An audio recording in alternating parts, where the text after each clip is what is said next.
China ತಂತ್ರಜ್ಞಾನ ಬಳಕೆಯಲ್ಲಿ ಯಾವಾಗಲೂ ಕೂಡ ಮುಂದಿರುತ್ತೆ. ಅಲ್ಲದೆ ಪ್ರತಿ ಕ್ಷೇತ್ರದಲ್ಲಿ ತಂತ್ರಜ್ಞಾನವನ್ನು ಪರಿಣಾಮಕಾರಿಯಾಗಿ ಬಳಕೆ ಮಾಡ್ತಲೇ ಬಂದಿದೆ. ಹೊಸ ತಂತ್ರಜ್ಞಾನದ ಆವಿಷ್ಕಾರ ಸಂಶೋಧನೆಯಲ್ಲಿ ಕೂಡ ಚೀನಾ ಇತರ ದೇಶಗಳಿಗಿಂತ ಮುಂದಿದೆ.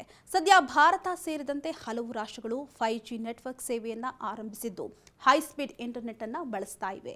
ಆದರೆ ಚೀನಾ ಊಹೆಗೂ ನಿಲುಕದಂಥ ರೀತಿಯಲ್ಲಿ ವಿಶ್ವದ ಮೊದಲ 10G ಬ್ರಾಡ್ಬ್ಯಾಂಡ್ ಸೇವೆಯನ್ನು ಆರಂಭಿಸಿದ್ದು ವಿಶ್ವದಲ್ಲೇ ಭಾರಿ ಕೋಲಾಹಲವನ್ನು ಸೃಷ್ಟಿ ಮಾಡ್ತಾ ಇದೆ.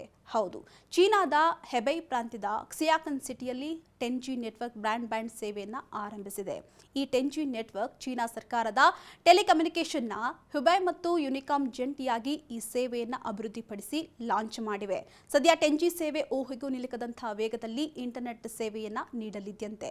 ಅಲ್ಲದೆ 10G ಸೇವೆಯ ಡೌನ್ಲೋಡ್ ಸ್ಪೀಡ್ ಬರೋಬ್ಬರಿ 9834 MBPS ಇದ್ದು ಅಪ್ಲೋಡ್ ಸ್ಪೀಡ್ 1008 MBPS ಇದೆಯಂತೆ. ಇನ್ನು ಬಳಕೆದಾರರು ಇಂಟರ್ನೆಟ್ ಬಳಕೆ ಮಾಡುವಾಗ ಅಂದರೆ website, app, YouTube video, movie, reels ಸೇರಿದಂತೆ ಯಾವುದೇ ನೆಟ್ ಕನೆಕ್ಷನ್ ಸೈಟ್ ಅಥವಾ ಆಪ್ ಕ್ಲಿಕ್ ಮಾಡಿದರೆ ಲ್ಯಾಟೆನ್ಸಿ ಕೇವಲ 3 ಮಿಲಿ ಸೆಕೆಂಡ್ನಲ್ಲಿ ಡೌನ್ಲೋಡ್ ಮಾಡಲಿದೆಯಂತೆ. ಸದ್ಯ ಚೀನಾ ಲಾಂಚ್ ಮಾಡಿದಂಥ 10G ಸೇವೆ ಸದ್ಯ ಜಗತ್ತಿನಲ್ಲಿ ಇರತಕ್ಕಂಥ ಅತಿ ವೇಗ ಇಂಟರ್ನೆಟ್ ಎಂಬಂಥ ಹೆಗ್ಗಳಿಕೆಗೆ ಪಾತ್ರವಾಗಿರುವಂಥ ಯುನೈಟೆಡ್ ಅರಬ್ ಎಮಿರೇಟ್ಸ್ ಹಾಗೂ ಸಿಂಗಾಪುರ ಸೇವೆಗಿಂತ ವೇಗವಾಗಿರಲಿದೆಯಂತೆ. ಅಲ್ಲದೆ ಒಂದೇ ಒಂದು ಟಚ್ನಲ್ಲಿ ಕಣ್ಮುಚ್ಚಿ ಕಣ್ತೆರೆಯೋದ್ರೊಳಗೆ ಡೌನ್ಲೋಡ್ ಆಗಿರತ್ತಂತೆ.